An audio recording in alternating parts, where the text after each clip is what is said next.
Doctor Achyut सामंत समस्त शिक्षार वार्ता को नहीं किट पक्षर गाँ गहली छात्र छात्री मध्य सचेतनता जागृत कर अभिनव प्रयास कई जपरी शिक्षार वंचित न होती से जो प्रयास आरंभ कर डॉक्टर अच्युत सामंत से वार्ता को कोण अनुकोण पहुंचाइबा को प्रयास होईछि। बारिपदा उपकंठ श्यामाखुंटा ब्लॉक महुलडीहा गाँव में सेक्रेड सनशाइन विद्यालय आयोजित हो जाइछि सचेतनता कार्यक्रम छात्र छात्री मध्य वार्ता को पहुंचाई किट विश्वविद्यालय मेकानिकल विभाग प्रोफेसर नीलोखला बेज विद्यालय अध्यक्षा सरिता बटर पौरोहित्य आयोजित यह कार्यक्रम में मुख्य अतिथि भाव में बारिपदा सहर विशिष्ट चार्टर्ड अकाउंटेंट अभिषेक नायर जोगदे डॉक्टर अच्युत सामंत समाज प्रति अवदान को भूयसी प्रशंसा करिसेंति।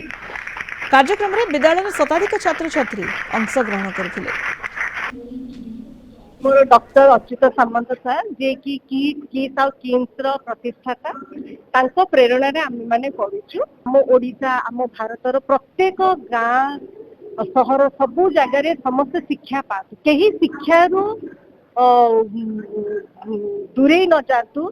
जदि कौन कारण हेतु कौन पिला आज पैसा अभाव जो हो कि अन्य किसी कारण हेतु से शिक्षा पाई पानी ताको आमे शिक्षा दवा आमे तो पाठ पढ़ुଛୁ आम पाखे आज बैंक तो पैसा अच्छे आज आम पढ़ी आमे पढ़ी कौन करूँ आमे आम समाज को भी शिक्षित करूँ। सेटा ही आम डॉक्टर अच्युत सामंत सर वार्ता।